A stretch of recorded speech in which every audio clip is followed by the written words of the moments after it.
bụrụ na ọ na-enweta this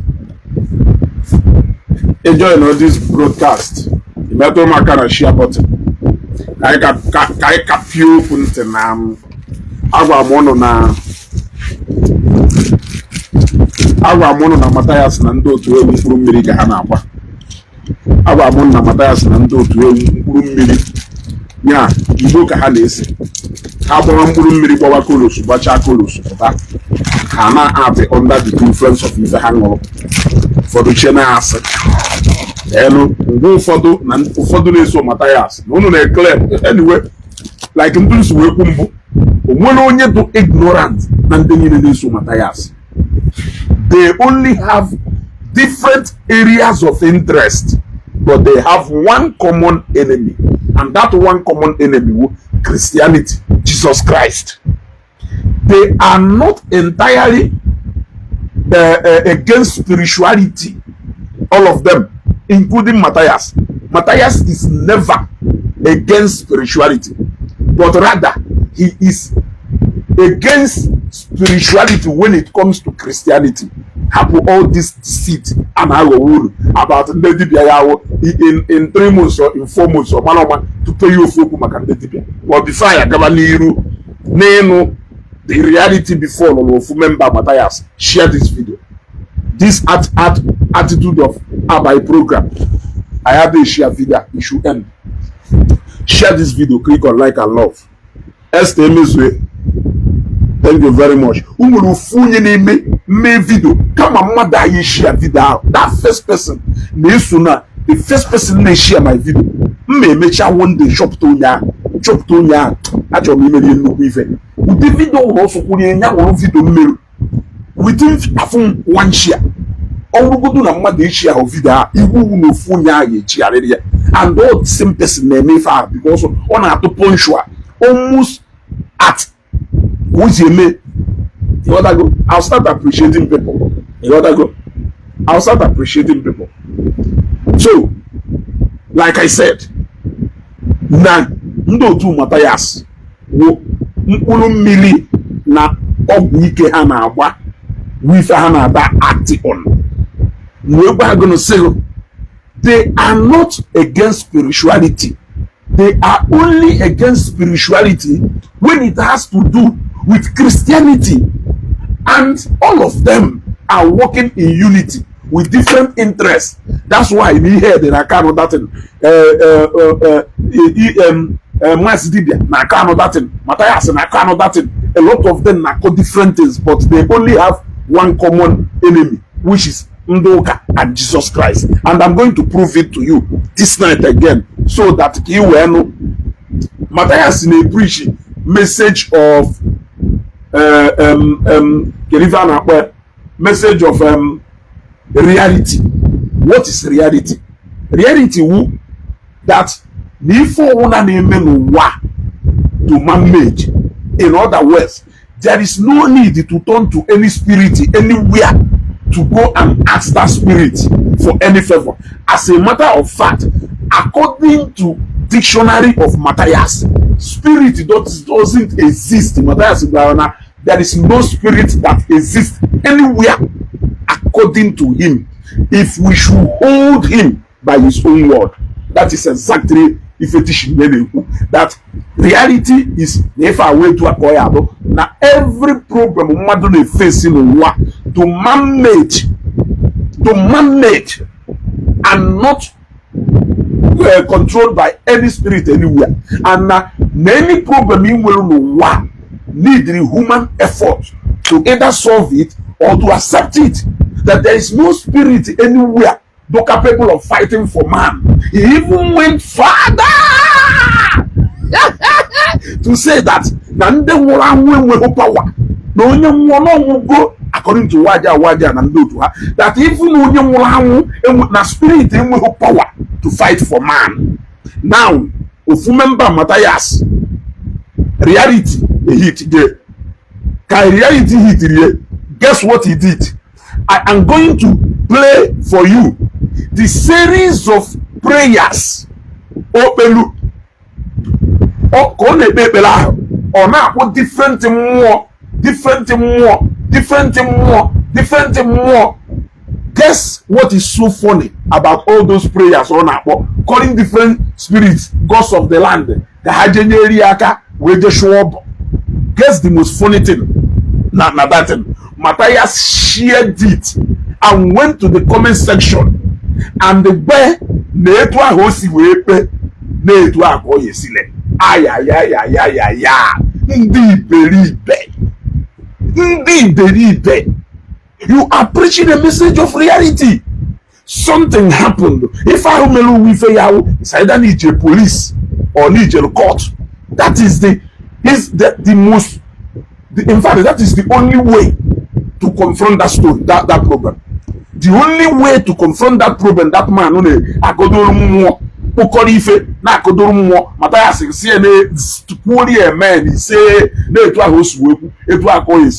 after praying to the spirit has no day existing.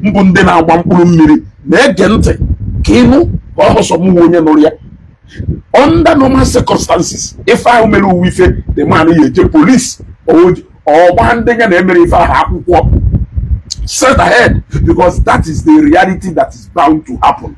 According to Matthias, problem is inevitable. You either have problem in your place of business, and when it happens, you follow the reality way of solving that problem. Share this video because in Olune funded to ignorant amahogim hanaba. Funded the ignorant amahogim hanaba. How the people who see Senahanis Matthias now the name of spirit man who you carry an old who you jickarin and Kiwadibia carrier. Umuhunyi jikabiri na nkezi wanyi kariya ha he di ne cha no mweze wanyi ni na emu side ya who has sense so eji gboro ogwu eba eyipu trouser we am fere onye owo all in the name of na agwo ogwu nda afu goba ebe ha na eji agwo ogwu mana ha puta he deba aho na ha align with the message of Matthias. Their area of interest is to pure that Christianity that is preaching against that thing ha na ebe agbango na ha nwere different areas of interest, conflicting interest, but one common enemy. Now, let us go to the prayer. Let us go to the prayer of Mwabisagon. Here, let us go to the prayer of Mwabisagon. Oh, nyamaro Matthias.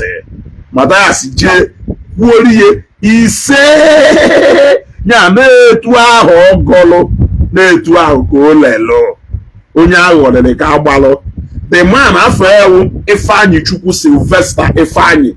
He is a devoted member of Omenanabuze Eziokwu na Ndụ, people who preach reality. Now, it happens that na this man will dosa. This man will dosa. And on the corner hire dosa. Obru dosa. Obute na site ebe a na-egbu aja. A na-egbu aja. A na-esetụrụ ndị mmadụ. Community onye nwana wolu nke ha. Community wolu nke ha. Nyanwe wolu nke ye. It happens that na no bujeziri doze ebe ahụ. Before me play this thing, you will water put the spiritual implications of every exercise or handle or cover here, even prior to the business. Yet, ofuzie na ndenya na eme business ya na atụrụ yoga na-eri ego na-atụrụ yoga na-eri ego. Even onye nwa na na-egbu aja na asupposed to enye ego. Adakwa enye ya ego. Under these circumstances, what are you supposed to do? You either call police or because this is a reality. It did not come to you as a surprise. It happens. What did this man do?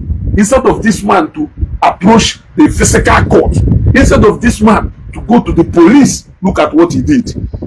He gathered some materials and went to the said site to go and call the spirit against those people in the enemy business, even before. You did the year maybe program on the major program or don't happen on a network or you maybe even the major program major program he gotta go. So wash he gathered some things and he went to the site to go and do some prayers. And the funny thing is that Matthias shared it. Even Matthias shared it. Even Matthias did. Onye zukwa hekweku. Mbo shared before delu okay dey anything mana na comment Matthias delu to that prayer omelu ka go say comment Matthias delu o delu ise nwa Chineke ka ịgọlụ ka o relu nwa Chineke ka ịgọlụ ka o relu na gezie ntị ka ịnụ ife dị mmanụ gọlụ yele kedu ife ọ na-agọdo olu mmụọ kedu ife dị mmanụ na-ekpesa alụ mmụọ mmụọ ya emerie Matthias na-asịrị ya ise na ka ịgọlụ ka o relu when he should approach the court or approach the police he went to spirit to go and complain to the spirit for spirit to go after the people then they make business. Matthias say no preaching messages of reality. See ise ka ịgọlụ ka o lelu ndị iberibe ndị erileli ụmụ ofeke amahụ mgbe ekere nkụ ụkwa ya odogwu Rollins, I greet you sir. I don't know ya sir. Now look at it here. Now the man ọwụ na ị na-anya ebe a kịta ịyafụ the dosa ka ọ dụ n'azụ ịfụ the man a na-akpọ anyị million according to them na material o jigasị n'anya ifuru material o jigasị gee ntị Chukwu okike mgbe ọgwụgwọ nsị zam 200 times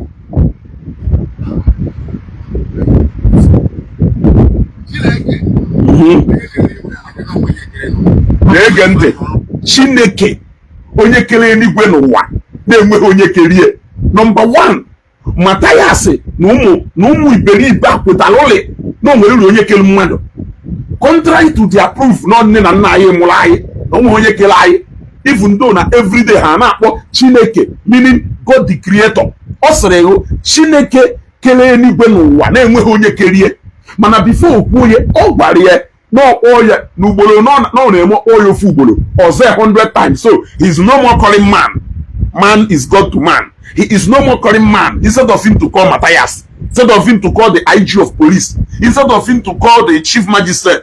He is calling Chineke kere eluigwe n'ụwa mana o nwere onye kere ihe meaning na enwere an alpha and omega. Enwere na God na oversee the affairs of man. Listen o. Abia no go stop. Go esedo. Ama n'ife ọhụụ na nkwulu n'ụlọ ya anụ ya because n'ụlọ na-anụrụ m okwu ọhọwụ Matthias na-anụrụ ya okwu ọhọwụ mmanụ na-anụrụ ya okwu na mmụọ ahụ na-anụrụ ya okwu ife ọhụụ na ọ gbara ya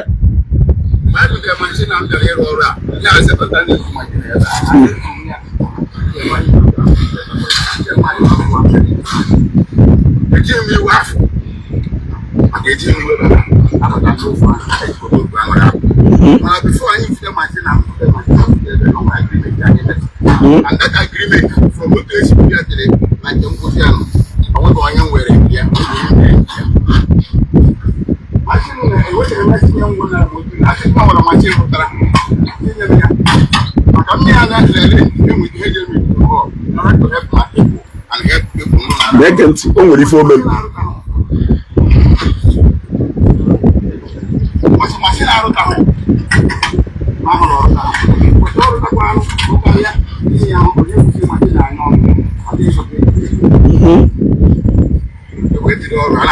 Yes.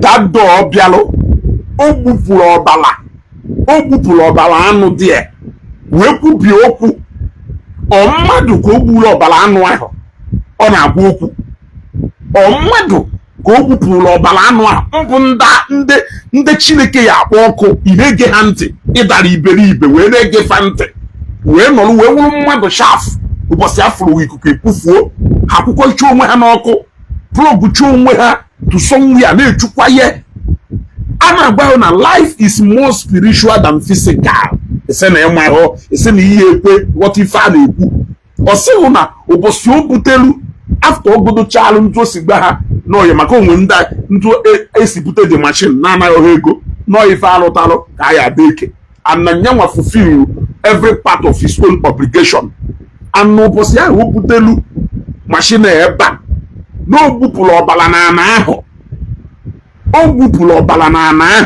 wee gwa ha okwu ndị o gbupụsịrị ọbara ahụ o nwere ike ọ mata ya sị ka o gburu ọbara ahụ o nwere ike ọ bụrụ second in command ya ka o gburu ọbara ahụ o nwere ike ọ bụrụ ụmụnna ya ka o gburu ọbara, but the fact is that na o gbupụrụ mmụọ ọbara wee gwa ha okwu maka ọha mmadụ ka o gbupụrụ ọbara were agwa okwu.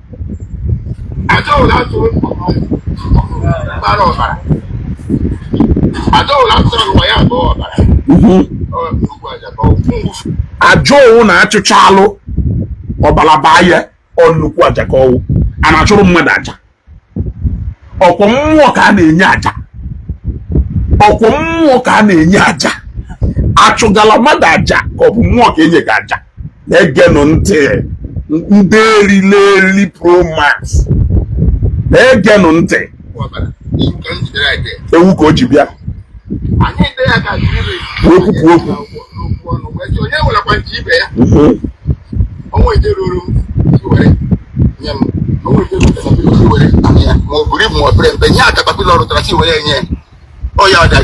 Ya agreement ekwucha ya ka ekwupụrụ ọbara chụcha aja kwucha ife niile ahụ ekwuru, onye ọ na-kwuo ise ya ekwupụcha n'alụ mmụọ ahụ, onye ọ na-kwekọrịta ya dụ ka esi wee kwu gara n'iru.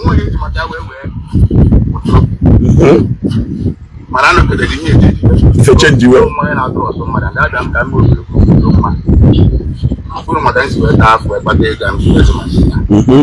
like my blood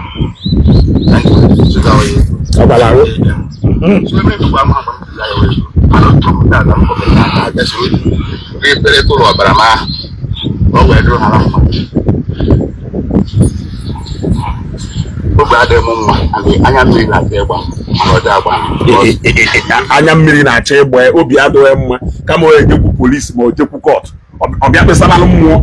Anya mmiri na-agba ya n'anya obi adịghị mma kama ọ ejekpesara Mathias be ma o jekpesara Chekwube be ma o jekpesara waja ma o jekpesara kpọbalụ m afa ha ncha niile kama ọ ejekpesara ha ife o mere owo ọbịbịa kpesara mmụọ tikwe n'ọkụ ka ịfụ.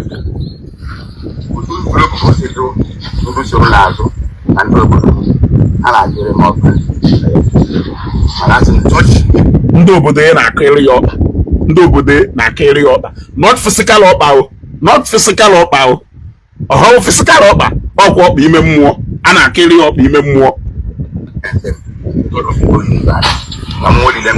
God of the whole universe na mmụọ niile ọ na-efe. God of the whole, ọ na-akpọkwu God of the whole universe na mmụọ niile ọ na-efe. Kedu mmụọ dị ife Mathias ha na-efe? Who is that God of the whole universe that is not human being? Maka even Igwe Nnewi ahụ Igwe the whole and Igbo. President of Nigeria is not the president of the whole universe. Governor of Anambra State is not the governor of the whole universe. Only one man who do superior to every man on now the God of the whole universe.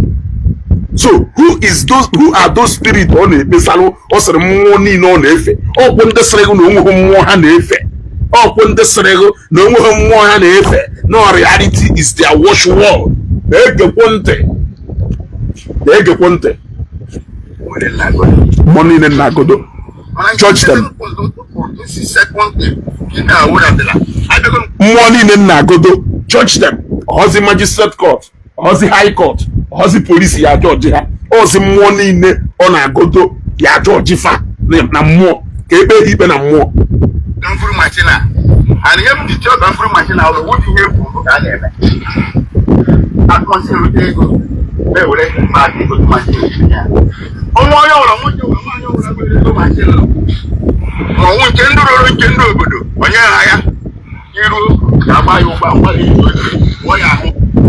Ose nwa ahụ ọ na-ekpedolu na onye ọhụụ na woje ego ọ ya enye mmadụ rie nke wee rie nke n'uru ndị obodo oluo nya gbaa ya ụgwọ ahụ etu oyi si gba ya ụgwọ ahụ tụọ ya ọrịa gbarie ego nke oji oluo nya gbaa ya ụgwọ etu oyi si gba ya ụgwọ nya gbarie ego nke oji eji spiritually delu nya tụọ ya ọrịa na-ege ntị o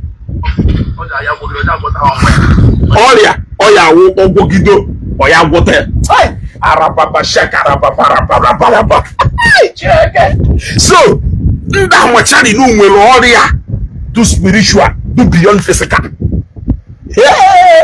So ndị amachari na nwere ọrịa do beyond medical redemption inuri fopuru olu nya gbali Mathias gba no mu ntu ọsọ ego iji n'aka ya esi wee gbali na etu esi achụ ego ofu ụzọ na etu ego si agwụ mmadụ n'aka ofu ụzọ so na enwere another way ego mmadụ ji n'aka ya esi wee gbali so enwere another way ọrịa ya esi wee bata mmadụ ahụ ọrịa ha ya ekwu ọgwụgwọ una esokwa mpala kwa ele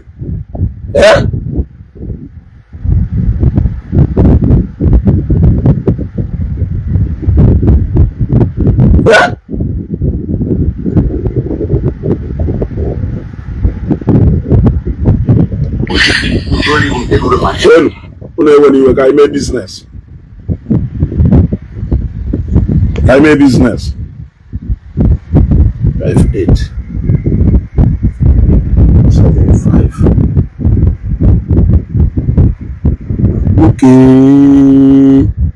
Okay. Aye. Okay. Go on in order. My friend, ọkwụrụ ghọtara ife anyị na-ekwu ka anyị ga-agwa n'iru Chineke nkwụcha okwu onwere nọ ya mana ama m na ị ga-eme ya ị ga-eme ya ọkụ ka a mara ọ na-eme Chineke nkwuchi okwu a ọnwụ na ịnụ ha mana ama na ya anụ ya n'ọkụ ka ha wee kweta na ọ na-eme ka ndị na-esi agụgọ wee kweta na ọ na-eme arabarabaraba na-ege nụ ntị maka ngụnwa na-ege fa ntị ndị a nwechakwuru mmụọ ha na-ekpelu ndị a nwechakwuru mmụọ ha na-akpọku ngụnwa mana ama na unu niile enwe ife unu na-eme ọjọọ Christianity and Jesus go no the against maka na religion na-ekwu against anụ na mpụ niile unu na-eme ọ ife unu ji wee unite against it in different interests ọma unu nwere ụmụ mpịampịa mmụọ principalities unu dọbachara n'ụlọ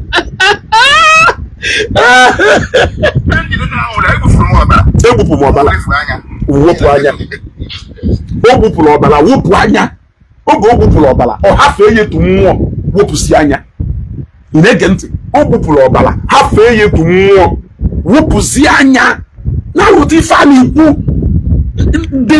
the otarisis ife a na-ekwurisis o gbupụrụ ọbara hafee ya mmụọ wepụsi anya nke mmadụ maka na ọ mara unu nwere anya na watch the affairs of men yeah mana a na-asị anya n'elu ụwa na nwere anya n'elu ụwa isi na-asị na CCTV kamera ka anya ahụ n'elu ụwa na polisi ka anya ahụ n'elu ụwa rabarabaraba alụ ya emego mana ya ama ebe alụ ahụ ya esi mego let us regard this is nature ogidi mmụọ nwe ebe a ọ bata nye ha oke ha onwe ihe ọbụla ụtụ ocho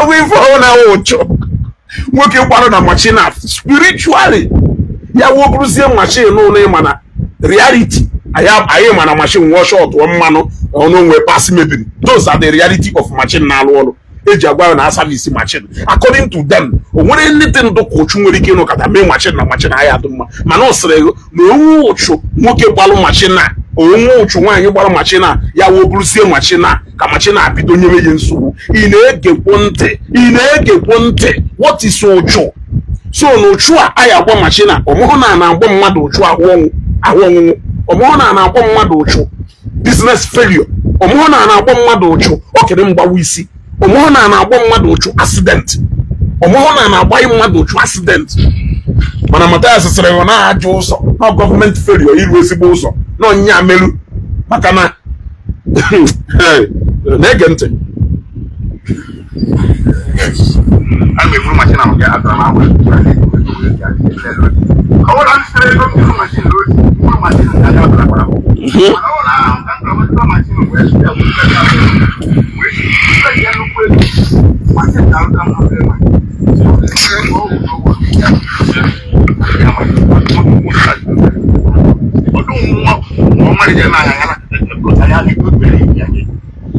onweghị mmụọ ma ọwụ mmadụ eche nne ike asị onweghị mmadụ nwere ike ime kedu ife ị na-akpọrọ mmụọ eche nne ya asị onweghị mmadụ nwere ike ime kedu ife ị na-akpọrọ mmụọ ma mmadụ so na mmadụ na-enwere mmụọ nwee mmadụ ịmali na-enwere mmụọ ife ata enwere oke mmụọ nwa oke mmadụ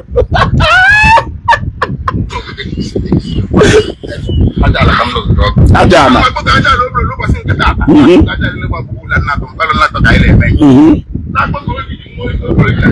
na-akpọkụ ogidi mmụọ ndị obodo ka ọgụnụ ji eje kedu mmụọ wu ogidi a asị nwere isi na-egbu ogidi ya egbu ogidi kedu mmụọ wu ogidi a nwere ike inwe oke mmụọ ai Chineke rabaraba o nwere ọkpọrọ mmụọ be ha nke ọ sịrị nọ nke na-echekwa ha maka na ya esi n'ụlọ wepụba ama mme nwanne ya ebe akịkịta ọ gafe achọ nke ọ gafa ịghọtago ọ kpọkụrụ ogidi nwa obodo ọ nọ na o wee kpọkụrụ mmụọ be hazi maka a na-esi n'ụlọ dụrụ mma wepụba ama mmụọ na-echekwa ha ọhazi polisi na-echekwa ha ọhazi amị na-echekwa ha ọhazi matayas na-echekwa ha o nweziri mmụọ na-echekwa ha na-akpọkụ ihe chi ọja were ekwubi okwu n'ụbọchị taa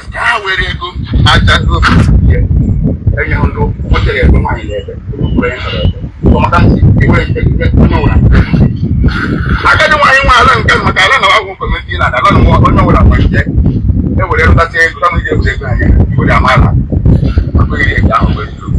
ha were ego ndụ nwa aka kanụ ewere ego anya ha ụgwọ na enwe rụọ 10,000 bụ wefia 3,000 wenye 8,000 ya 2,000 ahụ iji na nke ego agbari 2,000 ahụ iji ya agbari nke ndị nwere enwe according to Matthias law of reality message of reality o nwere ego ị nwere ike inye nwa mmadụ ọgbara ikpe ego onye ahụ nwere enwe ka onye si wee gbarie ego m hapụrụ na bank ego ya agbarie ego ntiri na ngwa afịa process of you buy ọgwụ you go and you buy you sell you go and stock up again so kelu under which law and spirit ka ego nwere ike iji wee bịa gbarie ego nwere enwe if not through spirituality ị na-egekwa ntị here let's go. Yes.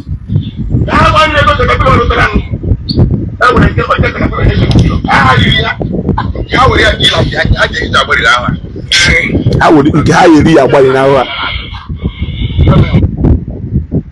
ọkwụnụ furu ya ọkwụnụ ghọtara ife mplele ebe a hapụnụ onye asị na Rising Sun iberibe unu dalụ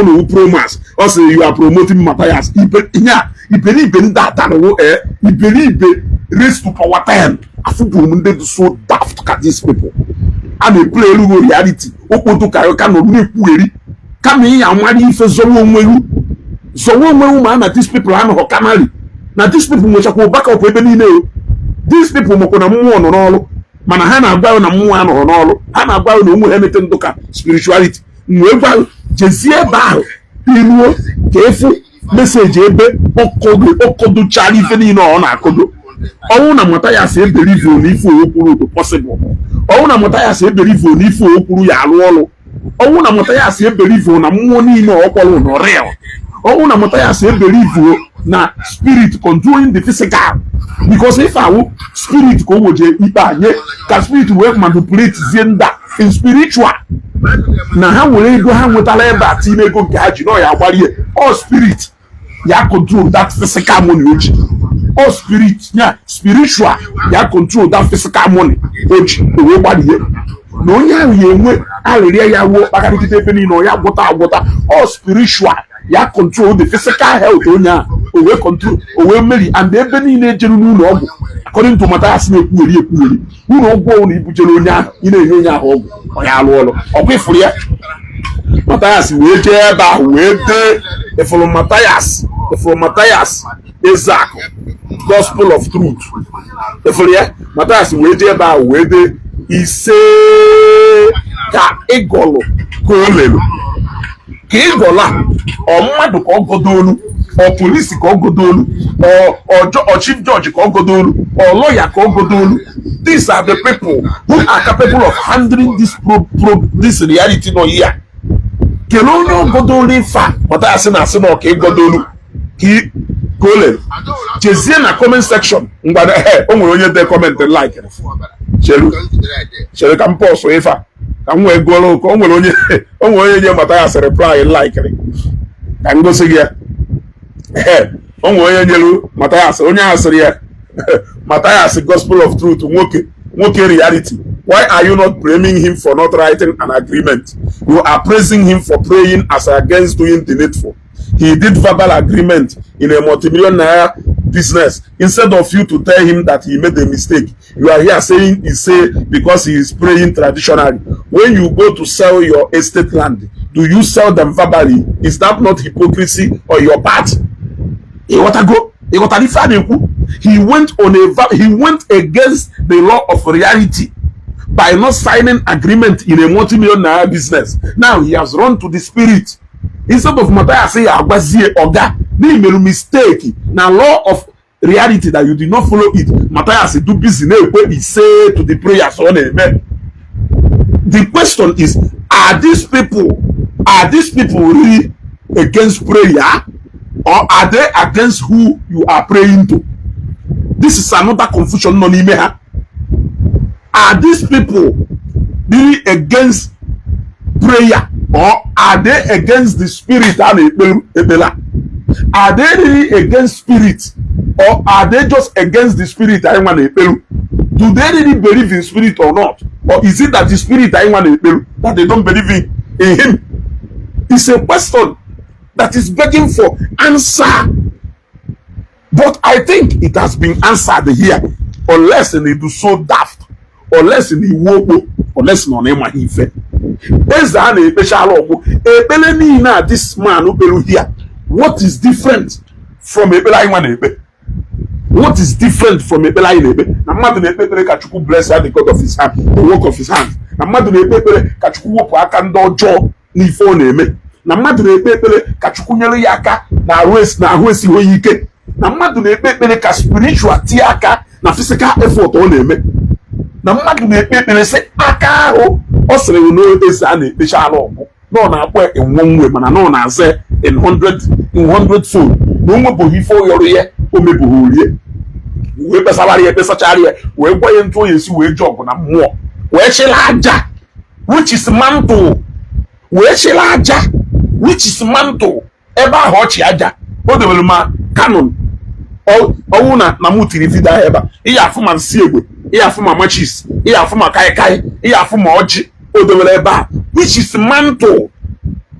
Ọwụ na ị nwere ike ịchịla aja wee kwubie okwu ghapụ aja ahụ na nation eze ahụ ị na-ekpesara azaghị ya. What makes you believe that holy water wu mmiri agọziri agọzi cannot do the same job?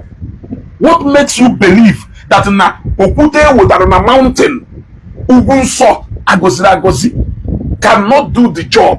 Are they not all extract from nature? What makes you believe na olive oil ewetara mkpụrụ osisi olive wee lụọ mmanụ ahụ? What makes you believe that na mmanụ ahụ cannot do the same job? Are they not all gotten from nature?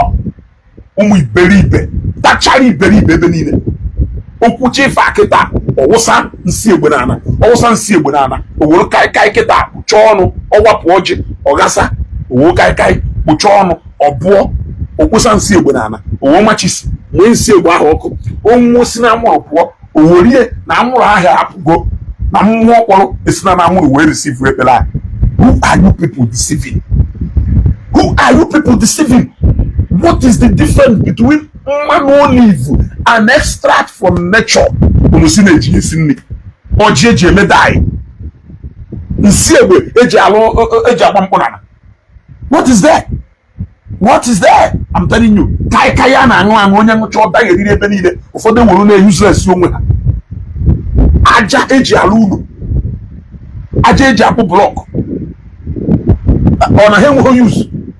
Ike iji mmanụ olive esi nri wolu okwute na-awụ concrete wolu mmiri were na-aṅụ ya aṅụ ọ na-eme nete were na-esi nri na-ebife niile. Ifuna na ụnụ dara iberibe, ifuna na iberibe ụnụ to the highest level. Odogo anya kịta na ụfọdụ n'ime unu debere ahụ unu na-eso Matthias. Odogo clear to you now na dara iberibe anya foo no ife ka enwe ha mana unu ife unu na-eme. I said I refuse to believe no na amaghị ife unu na-eme. I don't know na amaghị ife unu na-eme. Why are some of you so confused? you are against prophecy. As in na mmụọ enweghị ike imepe mmadụ anya mmadụ afụ ife soro ezo but ị na-eji agba afa or reality ife na-eme ka a na-agwa ị na-eji ịgba afa ka agwa na ochie awụ na position akọdọ na rugbu ọ ife a ka ị na-eji ịgba afa ife ị na-eji ịgba afa awụ ka afa gwa gị ife soro ezo anya mmadụ anya afụ ka e wee kpughe ife ahụ emerụ na nzuzo okpugheche onye solution, spiritual solution as against the physical one. It is a spiritual solution. He make physically. Tell me, how can you believe in Alpha but you don't believe in Eva? How can you believe in Alpha but you cannot believe in prophecy? If anybody believe, how can you even believe? No, we're okay. We're get to large. Ni nwere ike inye ndị isi ego nne o mepere ụzọ mana I believe na mmadụ nwere ike ije chụọ aja n'ụlọ ụka altar ahụ na-ekpere because these are different altars speaking. It all depends on whether it is a negative or positive altar. It all depends on what you are telling your altar to do for you. It all depends on etu isi afịkwa altar mana I believe na mmadụ nwere ike iwere ọkụkọ je chụọ aja n'altar na mmadụ nwere ike iwere ego were ife ọ na chụọ aja so seed. That seed that germinate here. The man he believe you. Hi, Chireke.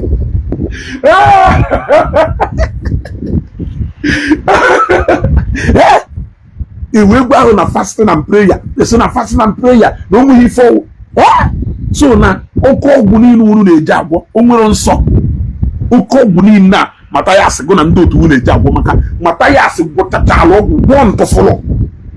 Ebo draw odoye onwe no boso tiri video ebo na ebu okokoso nwu ya beye kero onye na ebusa no kuka na compound ya ebe ahụ ọlụlụ doro ahụ dị etu a etechara ebe ndị ọzọ niile eteghị ete oburu nwaanyị nọdụrụ obodo n'ala uti ndị nwa na okpuchi okpu isi imi ya nwụrụ na ndị otu dọnọ okpokọta ife nwa na okpokọje na-egbu ọbala anụ na-agbasa na ife ahụ na-egbu ife ọ na-egbu amụọ na vidio ahụ gadị na peji kere onye ọ na-egburu anụ ahụ ọwụmụ ka ọ na-egburu ya ka nta ọmụmụ ka ọ na-egburu anụ ahụ ọta ọhọ mmụọ ka ọ na-egbusara anụ ahụ ọhọ mmụọ ka ọ na-egbusara anụ ahụ. In fact, every Sunday ha na-abịa ebe worship a na-emepesi branches ebe niile ọmụ ka ha na-abịa ekpelu Matthias ka ha na-abịa ekpelu ụbọchị ụka ha. Come let us worship Chukwu Okike Abịama. Who is this Chukwu Okike Abịama ụnụ na-abịa worship? Kedu ife Chukwu Okike Abịama ụnụ na-abịa worship to capable of imelu mụ na ya? Onye a na-efe efe maka ife na na-efe mmadụ efe onye a na-efe efe ife nkụta ji eso onye afọ ukwu ọnyụ ha anyụ ọgbọ agbọ onye ahụ ị na-efe nwere ife iji efe ya ịdaghị efe maka ndụ ị na-efe maka arụ isi ike ịdaghị efe maka arụ isi ike ị na-efe maka okpo imepere ụzọ ịdaghị efe maka imepere ụzọ ị na-efe maka protection. That is why na ha bịa ebe ha na-agọ ọfọ ọga ahụ ọfọ ahụ ụnụ na-agọ kere ife ụnụ na-agọla ọfọ ahụ ụnụ na-agọ ọhụ ife mmadụ nwere ike ịlụtala onwe nye anyị ife akụ na ife enwe according to Matthias ịkpọ ya afịa na ngwa afịa na chọpụ ị na-ele ya kedu ife na-ayọkwanye enye gị ife akụ na ife enwe inwe problem ịkpọ polisi ka ife mata ụnụ na-akpọkwanye enye jee elu ụlọ ọgụ nye jee gbaala ụlọ ọgụ ndị ohi bịa na nke gị maọbụ ife ike dakwasa gị ịkpọkwa polisi ma ọ wekpa amị kedu ife ụnụ na-asịzi enye protect ụnụ ya mee ka okporo ụzọ ka ụzọ ruwela anyị isi mee nka mee nka kedu ife ụnụ na-agbarị ya ebe ụnụ ma na-ezigbo ilo na prevent accident. Isi m na ndị mmadụ amaghị ife emepe branches as of today abi yesterday agụtara ya over 20 branches enweghị up to 200 members over 20 branches. Branch in Abuja is over 1 year going to 2 years till today they don't have up to 25 physical members worshiping there. Nke Enugu State be Matthias enweghị close to 11 members worshiping there. Nke Port Harcourt till today enweghị up to how many members. Nwere branches nwechike ebe niile kele onye ụnụ na-abịa worship Matthias kwụ na-abịa worship Matthias kwụ na-abịa worship ebe ụnụ sịrị na enweghị mmụọ ọkwọrị mmụọ ka a na-efe efe ọkwọrị mmụọ ka a na-efe efe ọwụ na ife chọrọ owu ebe ya ada akụziri ndị be anyị omenala Igbo imepe omenala school is where you teach anything that has to do with worship is religion, pure religion. say that a religion they reduce to go the black man to if religion will in a black man sense, but you are practicing religion. You are practicing religion. Anything that has to do with worship, go to your dictionary. Whether no Igbo dictionary or English dictionary, go and study what we call Okpukpere. Anything that has to do with worship is pure religion. So when you say na religion atonugo onyisioji obolo yomenga, what the hell are you talking about? What are you talking about, my friend? What is religion? Somebody should go to the dictionary and find the full meaning of the religion. I am a qualified of the to confuse. Joy, yeah, or put on Facebook or in some auto. Only some teaching will if you put it away. If you that this way, very confused people. If you old man who go 50 something, 60 something, 70 something years. Or nako too. Religion. Go to your dictionary and browse the meaning of religion. You are convening every Sunday to worship a non-spirit spirit spirit here. Every man no matter which in if you are on Sunday,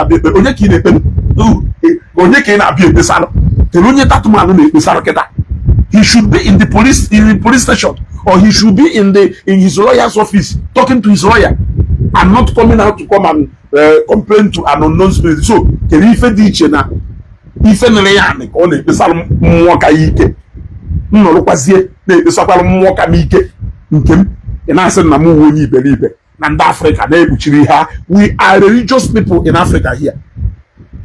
Iwu na ịwụ ha anụ enu ya awụ anụ ana.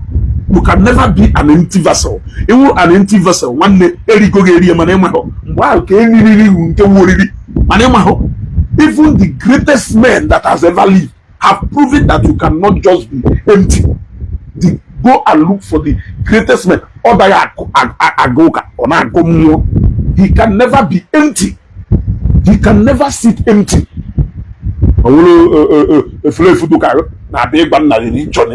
Africa. But you are coming, you are gathering every Sunday to worship. Yeah, sometimes Guluo SS3 ngba Nene Junior Waye ka agusina. Nene Junior Waye ka agusina usizie na Junior Waye. By that time you might have gotten some knowledge. Mana obefula aguncha. It's a problem. Aguncha. It's a problem.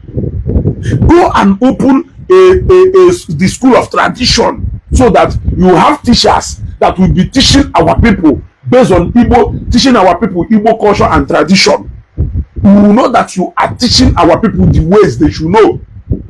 When you are convening every Sunday to worship a particular God who created man, the reality of creation, that is the reality. The moment you start worshiping a God that created man beyond the reality settings, which is now to one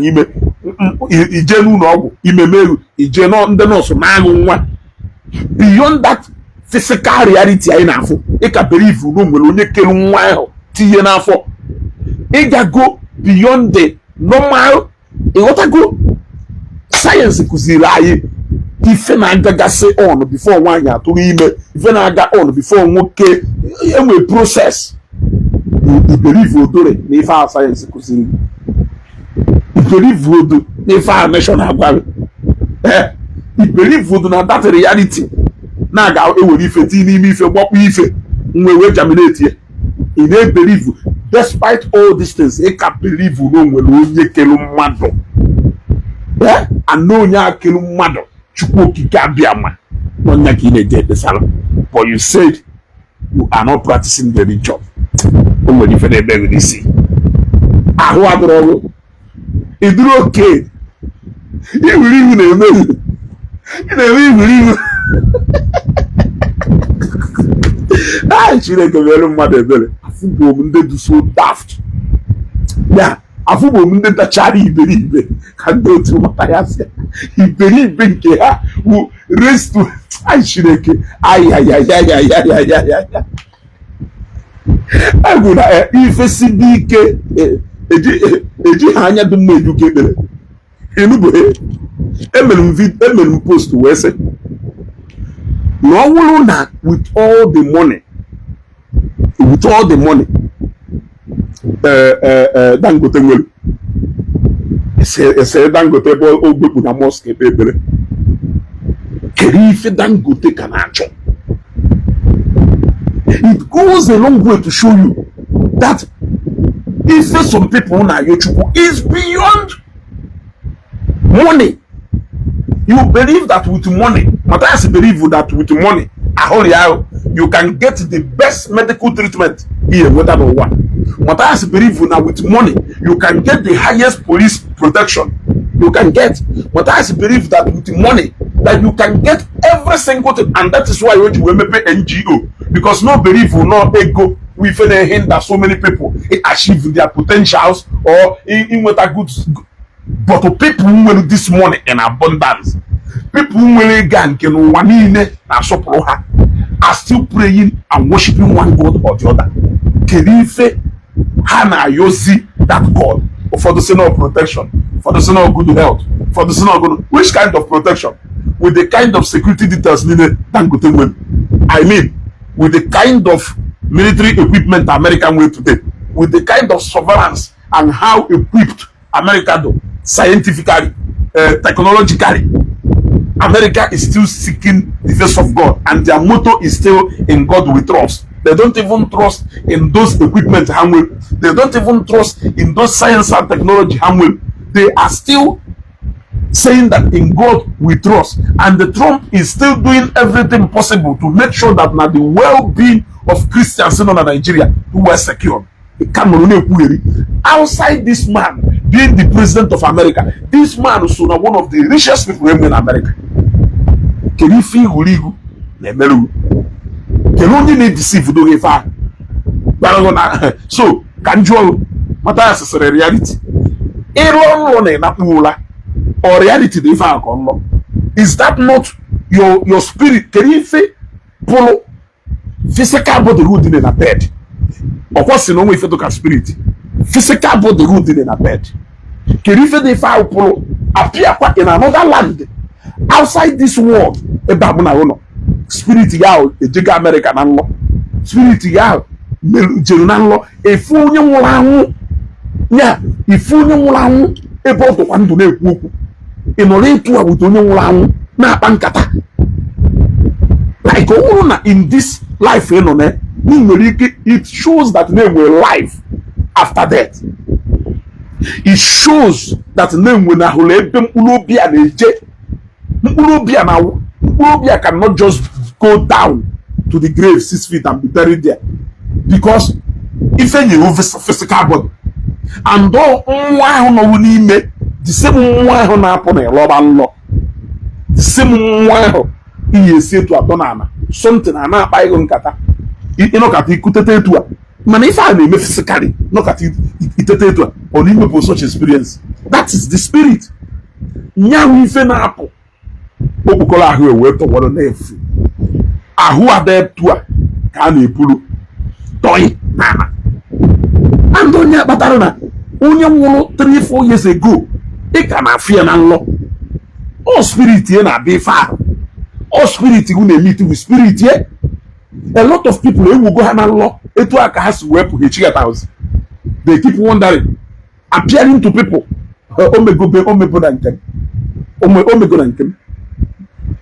That moment, my mom, every my mom on a coma. My mom appeared to more than 3 people. It's not a joke. My mom appeared to more than 3 people born on a coma. Yes. Or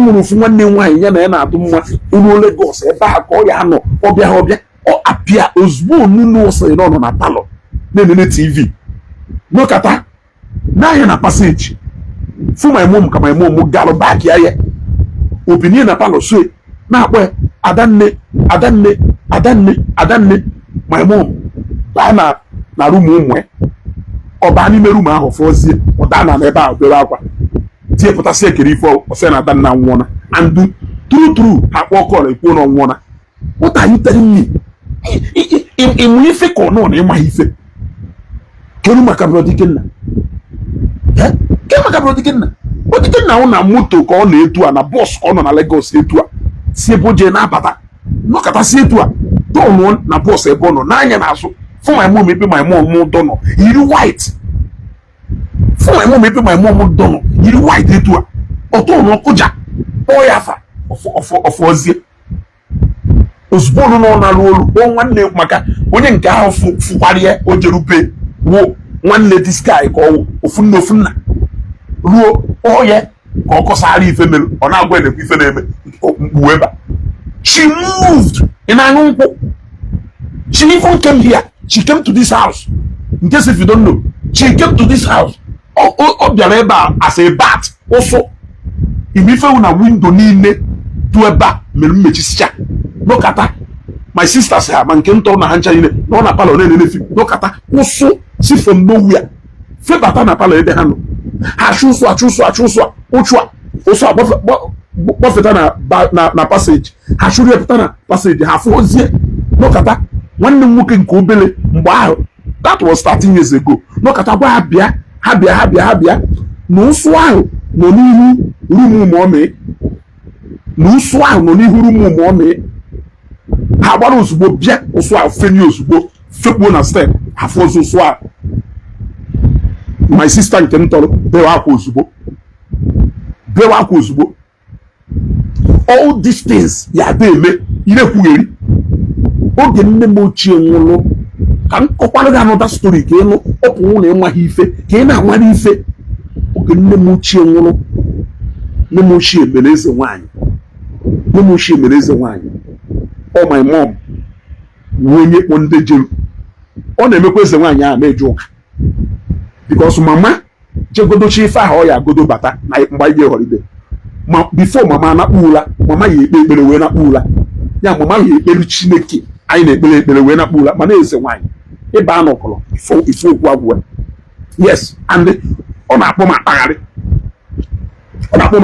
maka nnukwute mmadụ ka nwụrụ na mmụọ mana ọ na-aya agba nnukwute mmadụ kataka mmadụ ochie dike ka nwụrụ na mmụọ inyo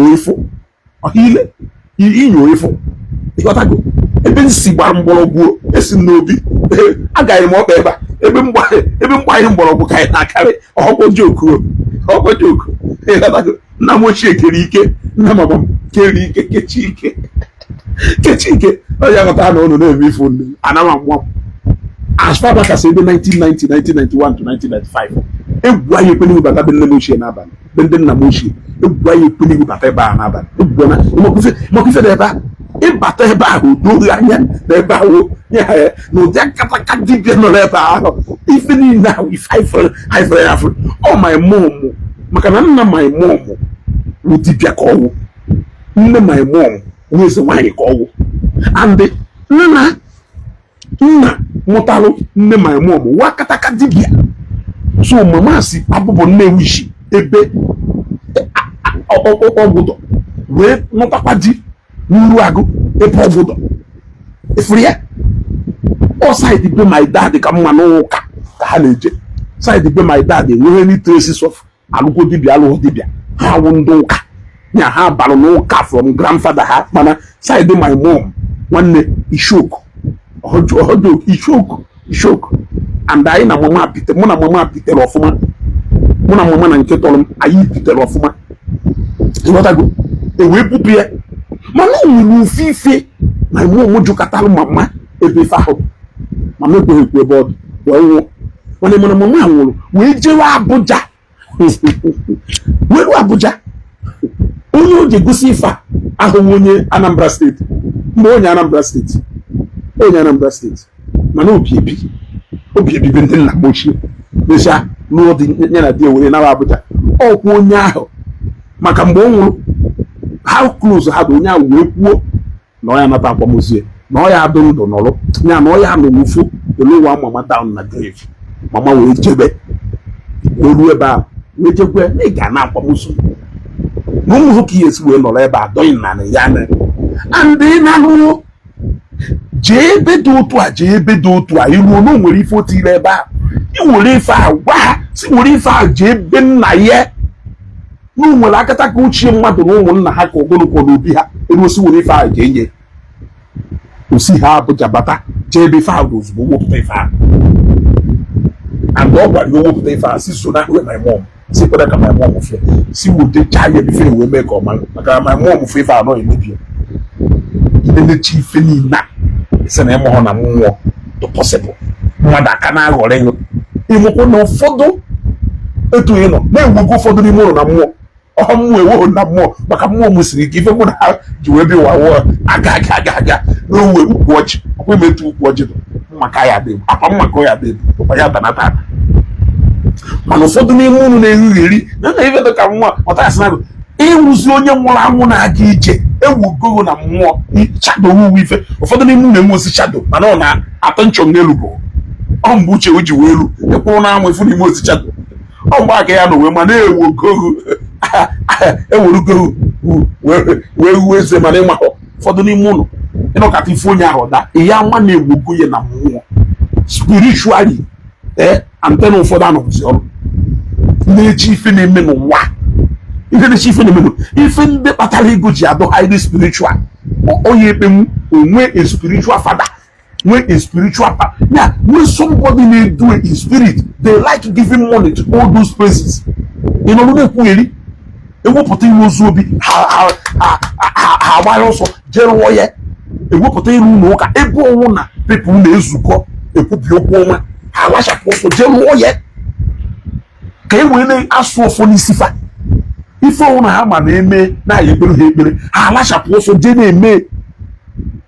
Nkuma no what if na-ekwugheri ụfọdụ n'ime ụlọ erikwu ya akpakwuru ụfọdụ n'ime ụlọ ọra n'isi mana ọ na-amarọ akpara ụfọdụ n'ime ụlọ at this age nọ mmadụ agha ghọwo n'isi m if this age nọ mmadụ agha ghọwo nwu nwere ụfọdụ ife mechara ndị nna m ochie gboo mgbe anyị bi ebe a kpata na mmadụ agha ghọwo n'ọkata na-asị na mmụọ adọrọ you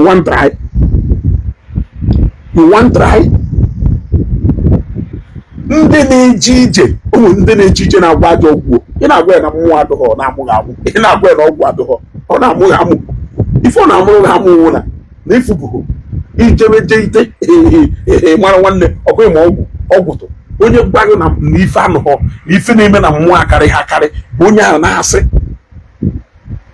onye ka asị a Christian ugodu a believer more than 60 to 70% of your problem adụgo solve because agbaghị agha a na-anọrọ na mmụọ just like etu si wee bụ ị nwere ike debe ahụ niile esusugharị mana o nwere ike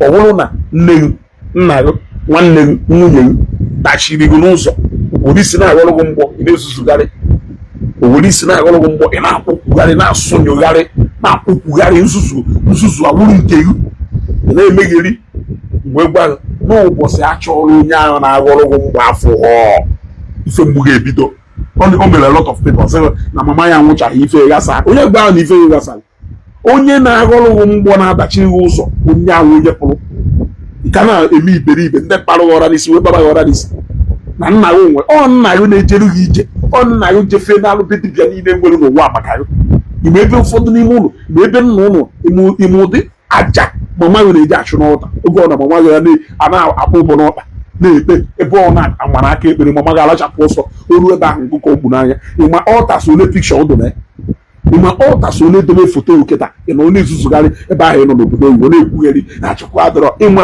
ọta ole ebe edebere foto na-achụkpụdo aja nọ n'elu ya ise ndị ahụ mama gị ego ejiri nri osi na-eme ya aka were ego weje n'ọta weje na-echukwa ebe a na-asụ ekpere n'isi ị nọrọ na-ekwugheri ị nọrọ na-ekwu ka onye akpara ọra n'isi ị nọrọ na-ekwu ka onye iberibe abụ na agha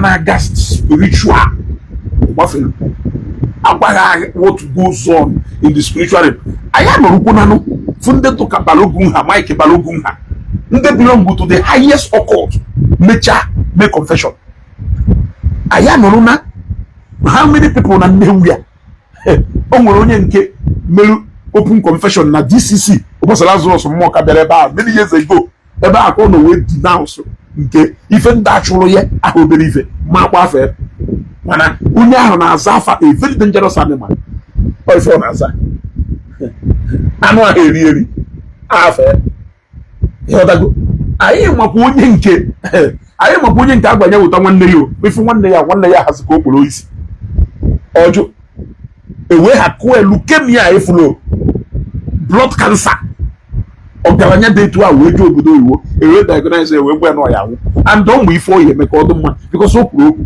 ọ sa n'ọnụ confess ya ọnwụcha ha nwanne nwoke dị mma kedu ife unu na-ekwugheri we have seen things so I have good things n'ihu anyị ka anyị nọ na Nnewi ya nnọrịsa n'ọnụ menaji bịara ya NTA na steshọn niile ndị mmadụ si Lagos si Kano si Abuja gbara moto na-abịa Nnewi ha jee ebe nọrị saịdị be chara ike ha ọkwa n'umeji akụkọ da akabet ọchị iru ebe ahụ ndị mmadụ ji ọkpa wee sụọ ọfịa niile dị n'ihu be nnọrị ukwu isi niile dị ebe ahụ mmadụ ma mpụcha n'elu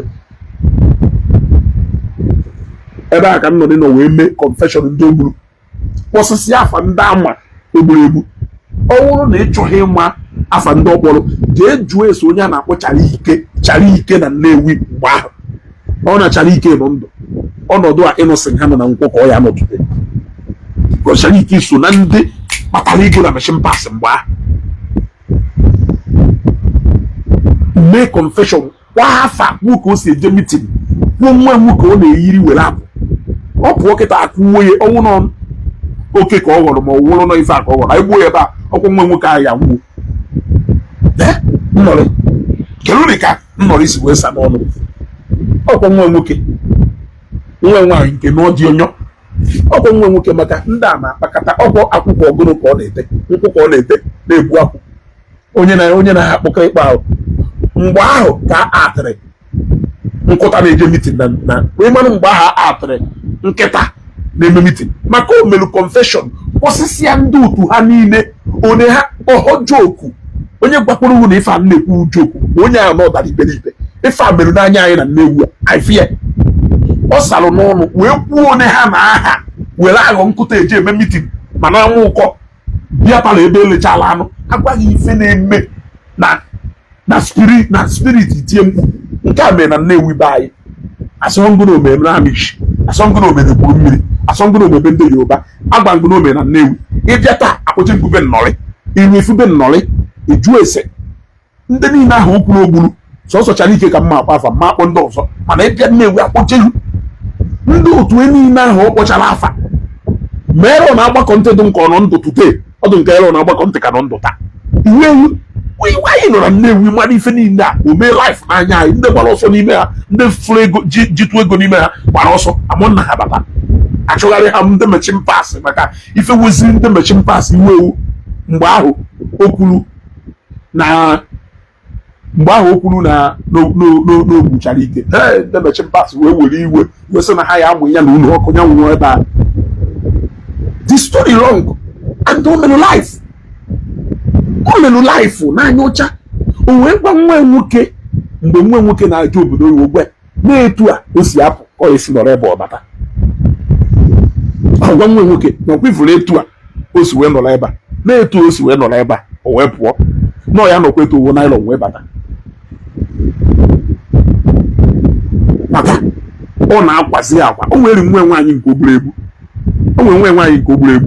ndị nke ọzọ nụrụ di natara anata nwa nwoke ahụ wee jee obodo oyibo wee nọ ha many years obodo oyibo onwe ife the boy ghọtara ọ na-eme the boy wee buru akpa wee nata ụbọchị the guy bata the guy nọkwa ọdụ ka ọ naịlọn nke obu wee bata the guy wee weruzi iwe wee jee Ọnịcha wee jee kpọta nwaanyị kpara mkpamkpa na Nnewi ife ọkwọ nwaanyị onye ekpere kpara mkpamkpa na Nnewi ife ọgbọlụkwa n'ụbọchị dị ụmụ anọ bịara osegelụkwa ndebe ahụ na ọgwụ ahụ na amụsu ahụ ndị ahụ ndị rigoro amụsu nwere nwunye ofu ọgaranya na Nnewi a dọkịta ọ sịrị na ọ ghọrọ nnụnụ wee jee tụwuo na bini ka ọ na-anọ na Lagos ichere joke it's not a joke o nwere ndị rigoro amụsu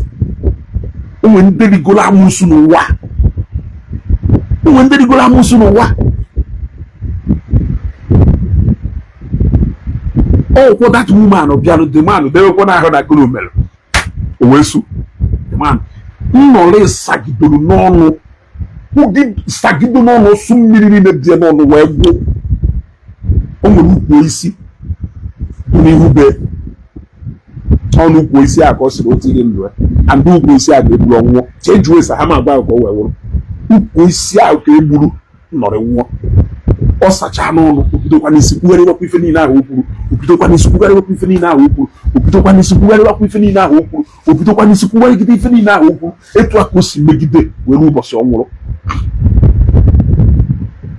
ị ka nọrọ na-akọ akụkọ a na-agwaghị na ife na-eme na mmụọ si na ife ahụ eme na mmụọ waja pụta ọ na-asị na ọgwụ adịghọ nwekwa waja kwesịrị na ọgwụ adịghọ bịa o nwere ofu nwoke na Nnewi ya awụ akpụbụ na m afọ ya mbụ mana mma akpụkwazi afọ ya eke ọbịa Nwafọ oge ọnwụna ọbịa na Nwafọ ruo aga ọ na-akpa mkpamkpa were ana afọ ya na Nwafọ onye ọbụla atụkị afọ maka onye a o jizi ọgwụ nke na-atụzi ya atụ n'ahụ onye kataghị ọkpụ na eri gị ọbịa tụọ ka mmadụ ị na-ele ya ọdụọ ka mmadụ onye ọnwụna ma ya ama onye ọnwụna ma n'oji ọgwụ atụ n'elu ịghọtago so ọ bụrụ na a na-agwaghị na ife anọghị ọrụ na mmụọ bụ onye ahụ na mmụọ wezụgbosịrị na ife na-eme na mmụọ ịghọtago onye gwaghị na ife ahụ eme na mmụọ onye ahụ na mmụọ wezụgokwara gị na ife na-emeri na mmụọ karịrị nke na-eme fisikal kama na onye afọ bụ o nwere so many people na cover for you. So many people now cover for you. The moment those people are no more, you will begin to experience difficulties. Mwana potoseo na papa enwocha hana ifo na eme okwacha papa ifo na eme yasa na mama enwolo na sisi nwanne nwanyi ahụ nya na edo na mmaji wee nwucha na ọghọta ozi isi ifo na eme na sisi nwunye eji wee nwucha na sisi nwunye eji wee na ifo na eme yasalo onye ahụ onye na-agụ agwaghị ụfọdụ n'ime ụlọ n'obodo oyibo agwaghị ụdị ọgwụ nna ya na-eji agwụ maka ya agwaghị ebe nna ya na-eji ọkpa agba maka ihe egbe ịghọtago ihe egbe ọ kwefuru ụfọdụ ndị ọgaranya niile efuru nwere ọta ha na savisi ọwụghọ efu ọta ọwụrụ chọọchị mana majority of them ahụ ekwetaziri n'ọgwụ ụfọdụ ndị ọgaranya niile onye kpataghị ego ọgwụ atụwa ya ụjọ ife ọ ya adazi eje n'ụlọ ụka efu ya ụmụ ụfụ fada ọ ya ha na obi wo 5 million nye fada na obi wo 5 million nye pastọ na obi wo 10 million so osi ị nọrọ na-asị na iberibe ka ọ dara ọ daghị iberibe n'onwe ya ka ọ na-azọ ụzọ ya ka ọ na-asụ na mmụọ. You can never understand what they are doing. You can never understand why they will excuse any meeting they are in just to go and see a reverend father, just to go and see Ukochukwu, just to go and see pastor. We call pastor boom to Camry 2.2 webia. Onye line no convoy. Onye line no convoy. When you pile leave, upon na pile leave who a bishop, who a pastor, who a billionaire. Mana pile leave for her father Ebremonso Uhukunata, Father Ebremonso Eri Ebele. Ateze no meeting no na-eme. Imako ozi Igbo ndụ n'ọdụ ka one of the richest Igbo man no ndụ today. Epo no for ha fada ka ndị fada batara. Ofuye for ha ka ndị ụkọchukwu ka ndị pastor batara. Ofuye call off every engagement you nwere just to go and see them. Nkapia doka yo. Nye ekulo bishop ichi na atụ ship load. Dịka ekulo wee mara ife ekulo ji wee wepụta ego rụchacha St. James Anglican Church ichi rụchacha ruo ma skuulu dị n'ime rụchacha chiri ya chi bishop so ịka ekulo wee mara ife ọ nwere ike ọ bụrụ nwanne m nwoke na-alụ kirialin narị agba afịa na nke ekulo onye na-akpa zụrụ nya mere gị ife ụta ị na-aka akụkọ jee nene ha ncha niile mighty n'ụmụ ha mention their names Ebechukwu ụzọ ife anyị gba mgbe ọ nọ ndụ Innocent Gabriel Chikasen Tony Ezenna Ikenga na-aka ọkwa Obi Jackson ABC Ojiako ABC Transport Tony Nnejika Ogunu GUO ha mention their names ọgaranya niile ahụ gbara gburugburu n'ala Igbo Miskata Ọkpata Ozuora Omekanne Kletus Ibeto mention them Seaman na Nnobi mention all of them. Baby Okufa, Mohan Chanine, Imonifa, Mohan Chanine, Obi Kubanafa, mention them. Peace, Onyama, Obioro Okonkwo, United Nigeria. Mention all their names. You cannot pay the sacrifice these people now sacrificing na altar chukwu. You cannot make the kind of sacrifice ha na-eme n'altar chukwu. Onye ka m ji wee TV na ebe Arab money na Filipino rụchala ụlọ elu altar. Ị hapụ physical altar gosiri je na-achọ altar nke fụọ. Some of us je n'altar chukwu jebe ekpere esi na nwere okwu alụsị jee bupụta okwu alụsị ahụ na mmadụ gosiri gị sịgụ na ife ọ na-eme ije na-achọ nke fụọ ọsọsọ nke ụnụ afọ anya ka ụnụ ya na-ekwu mana nke fụrụ anya you can never say it. Ọgwụgwụ na nwere nke onye onwe for the fact that no the proud identify ya with nke ahụ ị na-afụ o gosiri na ebe ahụ ka strong hold ebe ị na onye kwugheri Arab money na-agbara ụzọ ọsọ na-eme ife niile ọkwado ịpụ ọ lụchala ụlọ manchọn ndị ahụ ndị rugoro manchọn ndị ahụ ndị ya awụ asịrị nwụọ ha jụ na ha ya nwụ because ife ha nwere ha na-enjoy n'ụwa ha n'obodo n'eluigwe n'ụwa mana ọ kwado ịpụ ujekwa na that altar je kpee ekpere ọpụ na polisi na-ese n'elu rodo magazin oneo ma ndị na-anya bulletproof moto before o je baa bulletproof moto a ọ ejekwa n'ọta je kpesalụ eze a na-ekpesalụ na onye ekwugheri ụfọdụ n'ime ụlọ akpara ụlọ ọra n'isi mana nwe ife mma gwụ ofufe mma ada emewu etu a ka m mesi ezi ozi ka na-ezi m ezie m ozi abịa nzi ụlọ ya mana nna ezi ihe ife iruo ọkwere ya ezugo na-ekwe ka agbasarụgo nke ahụ gbasarụgo ịghọtago osita ndụ anọ Mathias nwere ọta agbọghọmọta dị ife a maka chukwu ibu ime ihe anwụ na Mathias nwere na-ehu nọrọ ka na-alụ wool. He's making business with you people. O ji ụnụ akpala ego ụnụ wụ ngwa afịa kpọwagasị na kanta ịghọtago ife ọ na-ekwu n'ọnụ ka unu ji enye ya ego ọ na-eri so ọkụkọ ga-arụkwọ mkpọm onye ejigo n'ụzọ ụmụ ya so you decide ya ka ịnọrọ empty na-egbubegharị ọkpana na-ele ọkụ n'aha mmanụ ọsị na ahụ amake ọkụkọ ọcha mara mmanụ ugbenye. That one is your business. Ezigbo ngozi mbịa n'izigbo n'abalị a isiokwu m n'abalị a wee wụrụgụnụ na Mathias sịrị na onwe mmụọ ha na-ekperu ma na ha na-atụ ụga. Evidence in this program mmeri ịghọtago evidence in this program mmeri mmadụ nwere program ebe o bujeru katapila budoza kama ọ ya ejewe polisi ịghọtago kama ọ ya ejewe polisi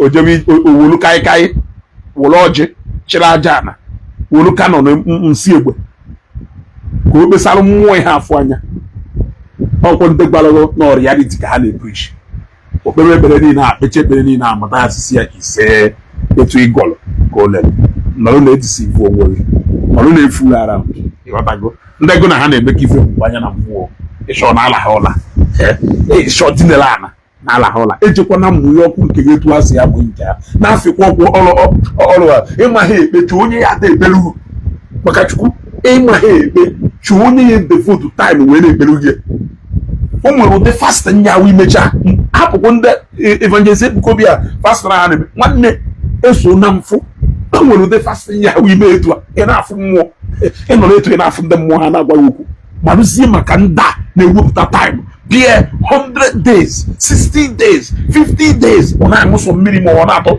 na etu a ha dụ na ife ihe eji wee mma na fasting na nwere ụdị mmụọ na-eti ndị a n'ime evangelist Ebukobi ka kịta ifere ebe ahụ na-ekpe ekpere a mpostụrụ ụbọchị a nyaa ka nwanne m nyaa ọkwa ifo ka o si ekwu ife ahụ do week ọ na-ekpe ekpere ahụ mgbe ahụ o si crusade abata odu week at this point kịta crusade agbagotara kịta ebe 2 weeks 3 weeks 1 month ifo dadi na-agazi ọ na-aga ka onye ajụ na-ebu ọ ha agazi straight ọ na-aga etu a mana nwanne nwoke ọtamaike aka ọdụka nwere ebe pawa ma amahụ ga-esi wee bee n'ime mana ọ tọwa ha maike ahụ ifukwe ọgbafugo nya last year before agbadara mgbe ọkpala onye Charles Traffic Hospital na-abata na-anya ya na-adụkọ ya debite aka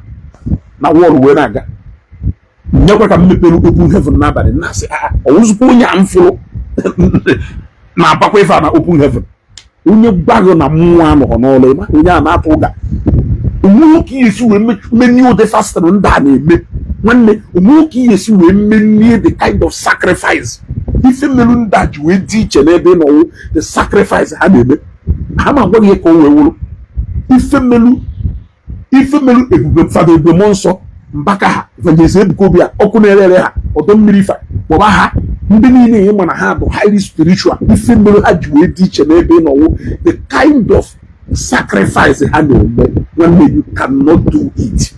Your carnal body can never allow you to do that. Your carnal body is the only thing now between you and that spirit. Before you see a spirit, you must pay a price. You must pay the ultimate price. That price is what me and you cannot pay. And that is why these people do not intercede. So, at some point, you gotta go.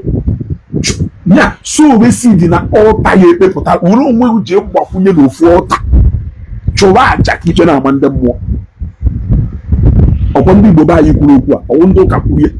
Na aga na achu aja ki je na amande mo. Chowa aja na altar ahụ ki je na amande mo. Anozi na mmadu nkete. Adamu nkete. Onye gwa na ndị Igbo kwuchakwala okwu sị na ha eme nkiti eme. Okwu Igbo ka ọwụ ada eme nkịtị eme ada anọ nkịtị anọ ịchọkwa woluye iche ewuho agbagongu nke ngara.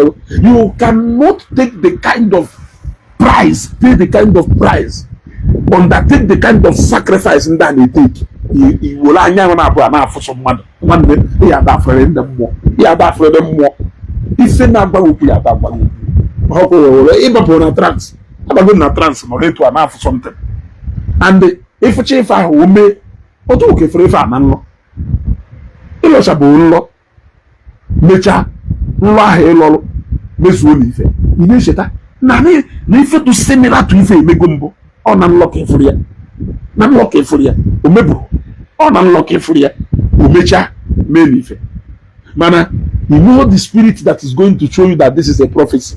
You want to go? Prophecy can come in different form. Prophecy can come in different form. So, kelu ife mmadụ yeji agbago na spirit adụghọ ịdadana under anointing ọ na-edaba ụdị eju ndị a na-ada ife ha na ife n'afọ ị nwere ike ịnọkọta ọdụkọ ọkpa na-aba na-enwu ọkụ ifine ọdụke nọ n'ime ọkụ ọdụke nọ n'ime ọkụ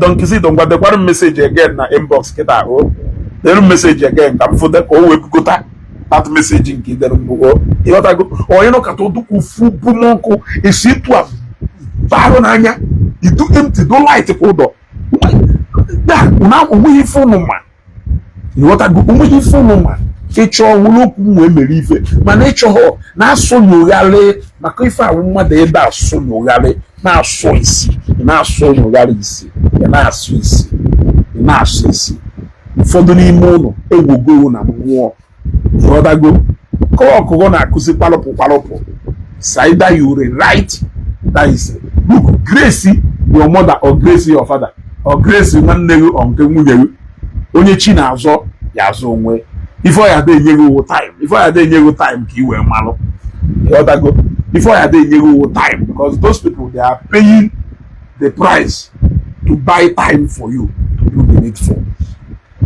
Ịghọtago ụfọdụ ụmụ nwoke dị wise ha ye disturb nwunye ha o ebe ọsọkwa nwunye ha na-eje ekpere fọ na ha nidere a na-eweta mana onye eje fọ ndị dị wise ịghọtago ọwụ ndị dị wise ekwuchakwa na m njem this is a nsogbu ka abalị a mara anyị mma. If you see any Igbo person telling you there is nothing like sham, try and avoid the person. Just be looking you with one of your eye. Even white people know there is something like sham. How much more Africa? Igbo. Nke ihe drop kwa abala. Biko, ka abalị a mara anyị mma. This is Ezugo.